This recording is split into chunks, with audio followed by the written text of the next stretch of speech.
আপনারা দেখছেন হলদিবাড়ি টাইমস।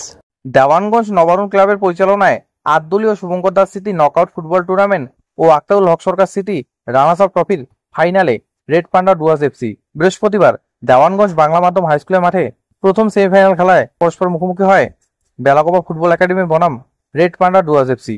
নির্ধারিত সময়ে ১-০ গোলে বেলাকোবা ফুটবল একাডেমিকে হারিয়ে ফাইনালে উঠল রেড পান্ডা ডুয়ার্স এফসি। এদিন জয়সূচক গোলটি করেন কুমারেশ রায়। খেলায় সেরা নির্বাচিত হয় রেড পান্ডা ডুয়ার্স এফসির গোলরক্ষক জগন্নাথ দাস।